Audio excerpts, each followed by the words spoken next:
Good afternoon all of you. हमने इसके पहले जो भी वीडियो भेजा होगा वह आपने देखा होगा और हमें जहां तक उम्मीद लग रहा है कि आपको किसी प्रकार की दिक्कत नहीं हुई होगी। दोनों एक काम करना, हम सारे स्टूडेंट से रिक्वेस्ट कर रहे हैं, सारे स्टूडेंट से, हमारा जो भी वीडियो जाए उसमें लिखा हुआ रहता है पार्ट 1, पार्ट 2, पार्ट 3। जैसे मान लिया 5 को पार्ट भेजे, अब तुम चाहोगे कि हम पार्ट 1 देखें और इसके बाद हम देखेंगे पार्ट 5।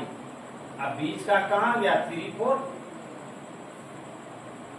यानी एक पार्ट दूसरे पार्ट से क्या है जुड़ा हुआ है, दूसरा पार्ट तीसरे पार्ट से जुड़ा हुआ है, तीसरा पार्ट चौथे से जुड़ा हुआ है, चौथा किससे जुड़ा हुआ है, पांचवा से। यानी कहने का मतलब समझ में आ रहा है? जैसे कोई आपका शरीर देखिए, आपके शरीर के किसी भाग में कटता है जो दर्द होता है पूरे शरीर को, होता है या नहीं होता है? तो जैसे कोई भवन का निर्माण होता है, देखते हैं परत बाय परत लेयर चढ़ता है, उसी तरह से बड़े बड़े बिल्डिंग का निर्माण होता है। तो यहाँ भी तो सिस्टम यही है ना नूनू, कि आप पार्ट 1 देखिए, पार्ट 2 देखिए, पार्ट 3 देखिए, तब 4, तब 5 देखिए। अगर मान लिया किसी भी चैप्टर का मान लिया 45 से सॉलिड स्टेट का 45 को वीडियो भेजा है 45, अब आप चाहेंगे कि हम जो है 20वां नंबर पार्ट देखें, फिर 30वां नंबर देखें, तो बीच का इधर कहाँ गया? कभी वह समझने देगा आपको? आप भोज खाने जाते हैं तो शुरू से पंगत पे बैठते हैं तो आपको क्या मिलता है? सारे चीज मिलता है, घी भी मिलता है। अब बीच में आप लोग ठाम बैठ जाएंगे तो सब चीज तो मिल जाएगा, लेकिन घी मिलेगा आपको? नहीं मिलेगा। तो यहाँ भी पढ़ाई क्या है?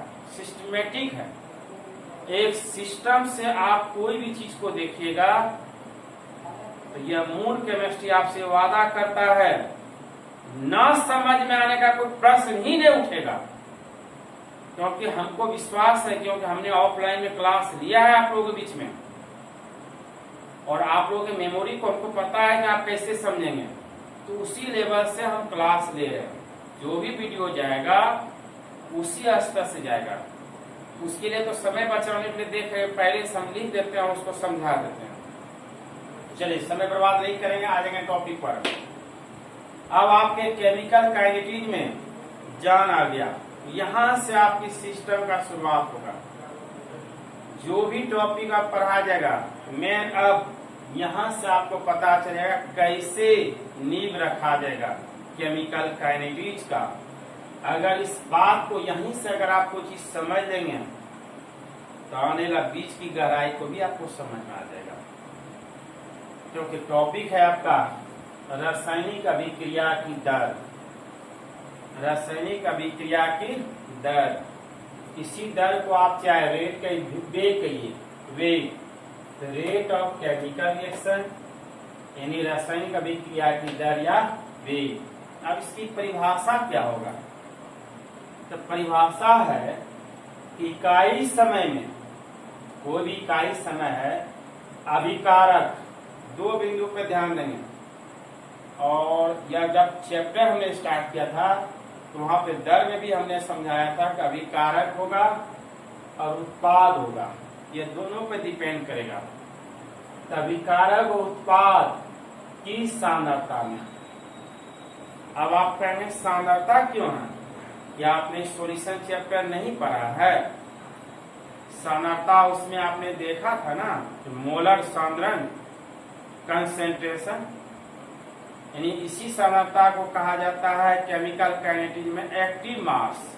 चलिए हम पहले आपको सांद्रता के विषय में बताते हैं। अगर सांद्रता आ रहा है तो इसका इंग्लिश से आप एक्टिव मास भी कर सकते हैं, एक्टिव मास, जिसका सिंबल होगा बड़ी ब्रैकेट जो है बड़ी कोष्ठक के अंदर में, ठीक है, इसकी सिंबल होगा सांद्रता। या इसी सांद्रता को आप मोलर सांद्रण कहेंगे, मोलर सांद्रण। जिसका सिंबल आप जानते हैं सी होता है, कंसंट्रेशन। या इसको न कह करके आपने तो पढ़ा है मोलरता, जिसका सिंबल होगा एम। समझ गए सांद्रता क्या मतलब हुआ? तो यहाँ पे केमिकल काइनेटिक में सांद्रता का यूज करेंगे एक्टिव मास, जिसका सिंबल यही देंगे। क्लियर? सांद्रता क्लियर हो गया। जब भी सांद्रता का बात उठेगा तो हम यूज करेंगे एक्टिव मास। समझ जाइएगा, अरे इस सांद्रता है और उसका पहचान होगा, यही सिंबल होगा। एक एक चीज को खंडन करेंगे, बड़ा इंटरेस्टिंग लगेगा नहीं, क्योंकि यहाँ थ्योरी है। इसके बाद तो थोड़ा हल्का न्यूमेरिकल टाइप का आ जाएगा। तो चलिए, अभिकारक या उत्पाद किसन, अभिकारक या उत्पाद क्या है यह भी चीज बताएंगे हम नोट कर लेते हैं यहाँ पे। अभिकारक और उत्पाद, अभिकारक और उत्पाद लिख लिया। तो परिभाषा देखते हैं। सांद्रता हुए परिवर्तन को, जो इसका परिवर्तन होगा। अब परिवर्तन क्या हुआ? चेंजिंग। कि पहले आपने ऑफलाइन क्लास ले रहा था, अभी समय ऐसा आया कि ऑनलाइन क्लास हो गया। जिस समय आएगा ऐसा कि ऑफलाइन में चले जाएंगे ना। तो समय बड़ा मूल्यवान होता है। जैसा समय रहेगा वैसा हम लोगों को बीच में कार्य संपन्न करना पड़ता है। यहाँ पर भी यही बात है। इकाई समय में अभिकारक या उत्पाद की सांद्रता हुए परिवर्तन को क्या कहते हैं? अभिक्रिया का वेग कहते हैं। और इसकी सिंबल क्या होगा? छोटी आर, और यह आर हर्ट्ज का यूज होगा। अब इसे आर से डिनोट किया जाता है। क्लियर हो गया? अब जब इसका मात्रक, तो मात्रक याद रखेंगे, ऑब्जेक्टिव के लिए काम आएगा। अब इसका मात्रक जो होता है मोल प्रति लीटर, अब प्रति सेकेंड। अब आप कहेंगे सर ये कहां से आया मात्रक? सवाल तो उठता है। कुछ नहीं, अभी कुछ देर आप समझ लीजिए, आपको स्वतः समझ में आ जाएगा कि इसका मात्रक कैसे हुआ। तो चलिए, इसका सूत्र क्या होगा? अभिक्रिया की दर, रेट ऑफ रिएक्शन। इसमें दो चीज आया, अभिकारक उत्पाद। तो लिखेंगे अभिकारक या उत्पाद की सांद्रता में परिवर्तन बटे लगा समय। जैसा परिभाषा उसी तरह से आपका क्या हुआ? फार्मूला का निर्माण हुआ कि अभिक्रिया की दर बराबर हुआ अभिकारक या उत्पाद की सांद्रता में परिवर्तन बटे क्या? उसके बीच में समय तो लगेगा, हम ही पढ़ा रहे हैं, समय नहीं लग रहा है। कोई भी काम करते हैं, कोई भी कार्य विधि करते हैं, समय तो लगता है। तो समय जो लगता है उसके बीच में वही हुआ लगा समय। अब आप बार बार सवाल उठ रहा है यहाँ पे कि अभिकारक या उत्पाद क्या है। चलिए एक बार पुनः समझाते हैं। अभिकारक का मतलब होता है रिएक्टेंट, और उत्पाद का मतलब होता है प्रोडक्ट। याद रखें, पूरे केमिकल काइनेटिक्स में यहीं से शुरुआत हो रहा है नींव।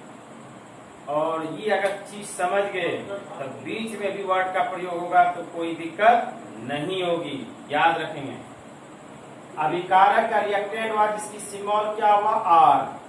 क्लियर? और प्रोडक्ट का जो सिंबल होगा वह क्या होगा? पी। अब हम यहाँ कहेंगे अभिकारक जो होता है, अगर किसी भी की कोई भी रासायनिक क्रिया है, अभिकारक शुरू में अधिक होता है, वृद्धि होता है, शुरू में अधिक होता है, और उसमें प्रोडक्ट क्या होता है? कम। लेकिन धीरे धीरे यही रिएक्टेंट क्या होता है? अभिकारक कमते जाता है, इसमें कमी होने लगती है, और प्रोडक्ट में क्या होता है? वृद्धि होने लगता है। तब आप कहेंगे सर ये तो नहीं समझ में आया। लीजिए, घरेलू एग्जाम्पल दे रहे हैं आपको। अब घरेलू एग्जाम्पल, जैसे आपके सामने रोजमर्रा की जिंदगी में आटा का यूज तो होता है। ये आटा है, शुरू में ये आटा क्या है? अभिकारक है, रिएक्टेंट है। आटा हमने लाया, मानिए मील से गेहूं पिसवा के लाया, मील से आटा, तो शुरू में आटा क्या? आटा है, तो आटा की संख्या क्या? अधिक है। अब इस आटे से हम क्या करेंगे? रोटी का निर्माण करेंगे। अब आप ही बताइए, आटा से हम जब रोटी का निर्माण करेंगे, प्रोडक्ट करेंगे, तो रोटी की संख्या में क्या होगा? बढ़ोतरी होगा। और आटा क्या होगा, कमते जाएगा। अब रोजमर्रा रोज आपके घर में आटा साना जाता है, उससे रोटी का निर्माण होता है ना। जब रोटी का निर्माण होता है, जब रोटी का निर्माण होता है तो रोटी की संख्या में क्या होता है, बढ़ोतरी होती है। जब रोटी की संख्या बढ़ोतरी हुआ तो इसका मतलब क्या हुआ, प्रोडक्ट में वृद्धि हुआ और अभिकारक क्या, रिएक्टेंट में कमी हो गया। यानी कि समय ऐसा होगा कि रिएक्टेंट शुरू में रिएक्टेंट अधिक था और प्रोडक्ट की संख्या कम था, लेकिन एक समय ऐसा आया कि जब इसी रिएक्टेंट से हम जब प्रोडक्ट का निर्माण करेंगे इसकी संख्या में कमी आने लगा और इसकी संख्या में क्या हो गया, वृद्धि होने लगा। इस बात को याद रखेंगे, याद रखेंगे, याद रखेंगे कि अभिकारक में कमी होगा, प्रोडक्ट में वृद्धि होगा। अभिकारक में कमी होगा, जब कमी होगा तो उसमें माइनस होगा, और जब प्रोडक्ट में वृद्धि होगा तो इसका मतलब है इसमें पॉजिटिव होगा, यानी प्लस होगा। याद हुआ? पुनः एक बार इस चीज पे एकदम फोकस दे रहे हैं। केमिकल काइनेटिक्स में इसी पे फोकस है, बार बार यही चीज आएगा, तो बाद में दूसरा नहीं कहेंगे हमको समझ में नहीं आया। या आपको कह रहा है मूल केमिस्ट्री वाले सर, याद रखेंगे अभिकारक का मतलब होता है कमी और प्रोडक्ट का मतलब होता है वृद्धि। बाकी अब जो भी हम फार्मूला का निर्माण करेंगे सारा धारा शाही होते चला जाएगा, जरा सा भी टेंशन आपको नहीं होगा समझने में। अब चलिए इससे हम क्या करेंगे, अब कैलकुलेशन करेंगे। अब थ्योरी के साथ साथ कैलकुलेशन होगा। इसको मिटाते हैं।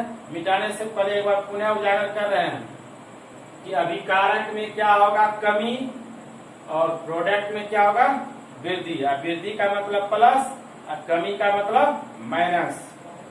चलिए इसको मिटाते हैं। यहाँ भी समझ गए, सांद्रता मतलब एक्टिव मास, जिसका सिंबल यह होगा। अब इस चीज का हम यूज करेंगे, या मोलर सामने के या मोलता कहिए।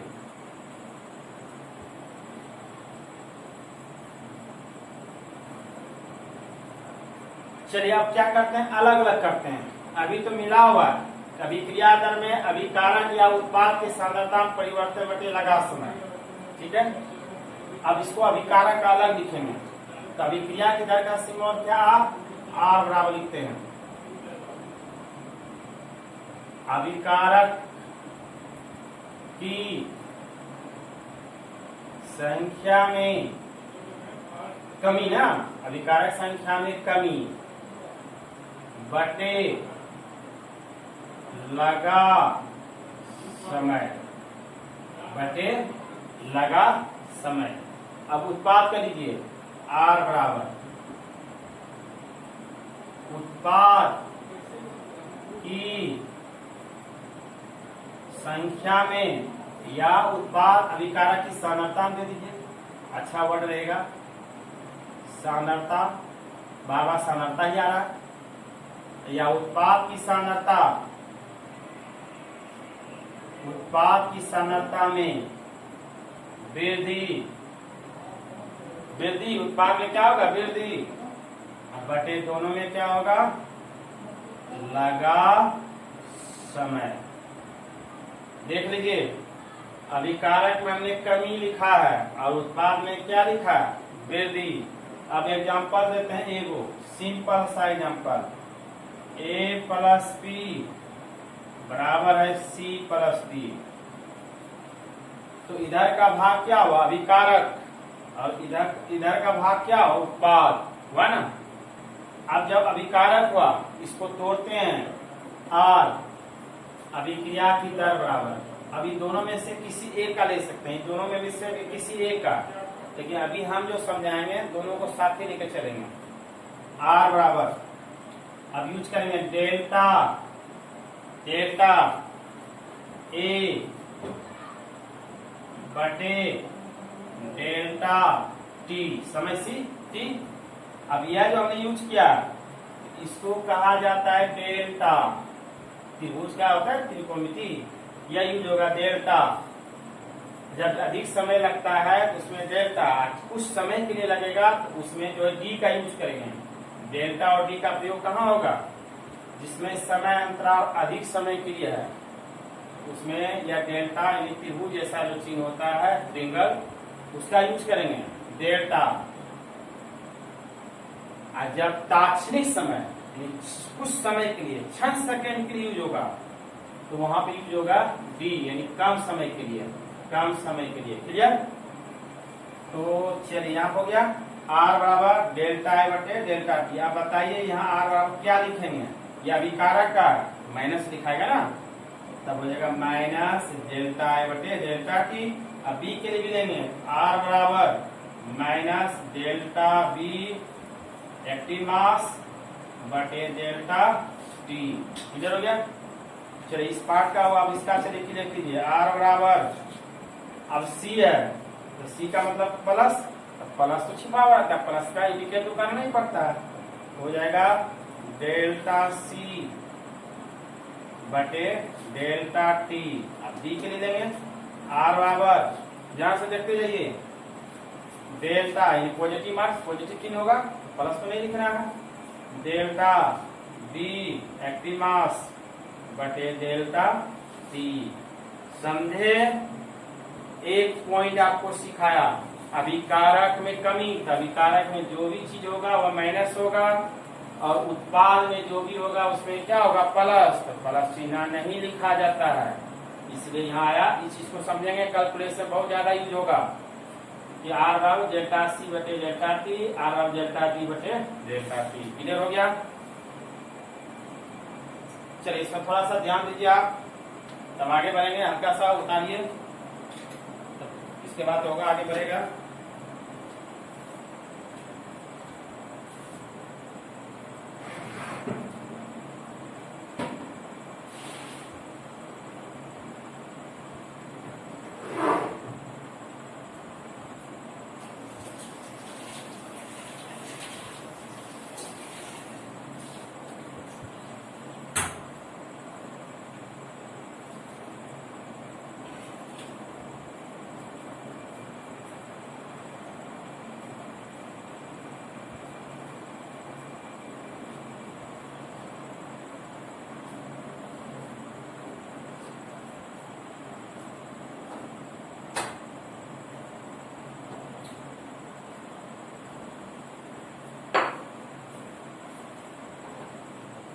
कहीं नहीं गए थे, बस चाय पीने गए थे, माथा गर्मा गया था, मूड फ्रेश करना है, बहुत बटना पड़ता है ना। चल आगे का दूसरा एग्जाम्पल देते हैं, इसमें कोई दिक्कत नहीं होगा। एक बार पुनः रिवाइज करा देते हैं कि अभिक्रिया की दर में अभिकारक और उत्पाद दोनों आया। अभिकारक का सिंबल होता है आर और उत्पाद का सिंबल होता है पी, यानी अभिकारक का इनसे होता है रिएक्टेंट और उत्पाद का क्या होता है? प्रोडक्ट। अगर हम सीधा सीधी मान लिया जाए, हम इसी को आर बराबर करें, या छुट्टी आ जो है रिएक्टेंट, अगर यह आर ले लें और उत्पाद को हम पी ले लें, ठीक है, तो यह आर और पी का जब हम खंडन करेंगे तो यहाँ दे देते हैं इक्वल टू आर और पी का, और इसी का आर का मतलब अभिकारक हुआ, इसी को हम करते हैं क्लियरेंस आर बराबर। तब यहाँ क्या लिखाएगा? माइनस डेल्टा आर बटे डेल्टा पी। आप जब प्रोडक्ट की चर्चा करेंगे, आर बराबर क्या होगा? Minus delta P minus plus बटे क्या हो जाएगा? Delta T. आ गया? अब दूसरा एग्जांपल, जैसे हम आपको दे रहे हैं 2a plus 3d, 2a plus 3d, दिए c प्लस 5d। इस तरह का एग्जांपल हमने दे दिया आपको। आप इसको कहेंगे कभी क्रिया की दर दर्शाइए। इधर का भाग क्या हुआ? अभिकारक, और इधर का भाग क्या हुआ? प्रोडक्ट, है ना। तो चलिए इसको लेके चलते हैं। आर बराबर यहाँ 2 है, अंक में है, इसको क्या लिखें? Minus 1/2 delta A active mass दे दिए बटे क्या हुआ? Delta T. अब इसका 3d का चलेंगे, दोनों में से किसी एक को लिख सकते हैं। आर बराबर यहाँ 3 है, minus 1/3 delta D active mass बटे डेल्टा टी। आ रहा है समझ में? अब चलिए इसका करेंगे आर बराबर, यह तो प्रोडक्ट का है, यानी क्या होगा पॉजिटिव, अब पॉजिटिव का चिन्ह नहीं देना पड़ता है, सी है तो इसका मतलब क्या होगा डेल्टा सी एक्टिव मास बटे डेल्टा टी। अब 5 है तो आर बराबर positive plus 1/5 delta active mass T बटे क्या होगा डेल्टा टी। क्लियर? और उम्मीद करते हैं कि यह आपको समझ में आया होगा। नहीं समझे तो आगे का स्टेप आप नहीं समझ पाएंगे। एक बार पुनः हम आपको समझा रहे हैं, पुनः एक बार, क्योंकि यहीं से शुरुआत होगा आने वाला आपका केमिकल काइनेटिक।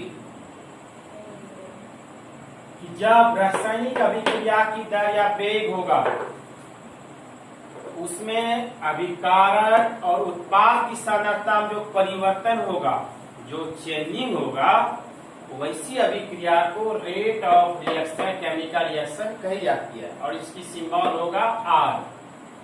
यानी अभिकारक और उत्पाद, अभिकारक हर हमेशा निगेटिव होगा और उत्पाद हर हमेशा पॉजिटिव होगा। क्लियर? अब इसमें जो भी कैलकुलेशन देगा आन कण मूल करके आपको करना है। जब आर आया अभिकारक की सांद्रता कमी, तो कमी का मतलब माइनस होगा, और जब उत्पाद होगा तो उसमें क्या होगा वृद्धि। वृद्धि का मतलब पॉजिटिव, कमी का मतलब माइनस, यहाँ दे देते हैं सिंबल, और वृद्धि का मतलब प्लस। एकदम इजी वे में समझा रहे हैं, नुनू रटने का कोई जरूरत नहीं है। फिजिकल केमिस्ट्री को भी चाहिए चुटकी में रख लेंगे आप, खाली थोड़ा सा ध्यान से देखना है। अब उसी का एक एग्जांपल दे दिया, ए प्लस बी और सी प्लस डी। ए को क्या किए आर बराबर अभिक्रिया का सिंबल तो माइनस डेल्टा ए बटे डेल्टा टी। अब इसका बी के लिए लेंगे तो वही माइनस हो जाएगा। अब जब प्रोडक्ट की चर्चा होगा तो प्लस होगा, यहाँ भी प्लस होगा। अब उसमें दूसरा एग्जांपल दे दिया, किसी भी टाइप का एग्जांपल क्यों नहीं हो आपसे बनेगा। चलिए एक और देते हैं।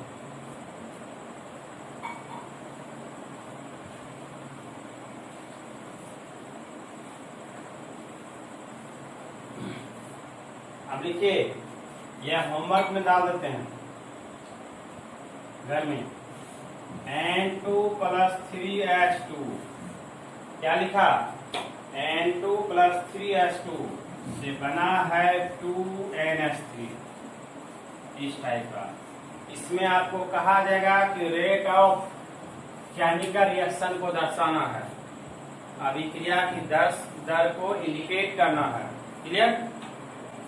चलिए इसके लिए हम लेते हैं और इस बात को आप जानते हैं कि यह हमारा क्या है अभिकारक है और यह हमारा क्या है उत्पाद है। क्या हमको बनाना पड़ेगा कि आपसे हो जाएगा। चलिए हल्का हिंट्स कर देते हैं। जब आर की चर्चा लेंगे, N2 है माइनस तो आएगा, डेल्टा N2 एक्टिव मास बटे डेल्टा टी, माइनस यहाँ दे दीजिए। अब जब इसका लेंगे आर बराबर, देखिए यह अंत में आया है -1/3 डेल्टा एक्टिव मास H2 बटे डेल्टा टी। क्लियर हुआ? अब जब उत्पाद की चर्चा करेंगे तो बोलिए आर बराबर पॉजिटिव होगा, प्लस होगा, 1/2 डेल्टा एक्टिव मास NH3, बार बार हम एक्टिव मास यानी सांद्रता पहले मिक्स कर चुके हैं, बटे क्या होगा डेल्टा टी। जब सारा खेल खत्म हो गया तब पुनः लौटिए आप ऊपर में। हमने जो यहाँ लिखा है कि इसे आर से सूचित किया जाता है। अब देखिए अभिक्रिया की दर में अभिकारक या उत्पाद के सांद्रता परिवर्तन है ना, तो अभिकारक या उत्पाद के साथ सांद्रता मतलब क्या होता है, मोलता होता है ना, मोलता। मोलता m बराबर क्या होता है, मात्रक, याद करिए मोल प्रति लीटर, मोल प्रति लीटर बटे समय है, तो समय का चिन्ह क्या होगा t, या समय लिखिए है ना, समय का मात्रा क्या होगा सेकेंड, दे दीजिए सेकेंड। अब इसका मात्रा के पूरे लिखना है। अभिक्रिया की दर तो क्या हो जाएगा, मोल प्रति लीटर। अब ये सेकेंड ऊपर जाएगा तो क्या हो जाएगा, प्रति सेकेंड। इसको आप चाहते हैं तो लिख सकते हैं mole litre inverse second inverse. आ गया पॉकेट में, तो रखने का जरूरत है। बहुत मजा आएगा इस चैप्टर पढ़ने में। जैसे आपने सॉलिड स्टेट पढ़ा उसी तरह से यह आपका आएगा। और निश्चित है कि एक एक टॉपिक को हम आपको क्लास में ही याद करवाते चले जाएंगे। लेकिन एक काम करना नूनू, लाइक या सब्सक्राइब अगर पसंद होगा मेरा पढ़ा तो निश्चित है तुम लोग सब्सक्राइब या लाइक करोगे और लोगों के बीच में भी चर्चा करोगे। नहीं पसंद होगा तो अपने निवाला खाओगे। क्लियर? थैंक यू, धन्यवाद।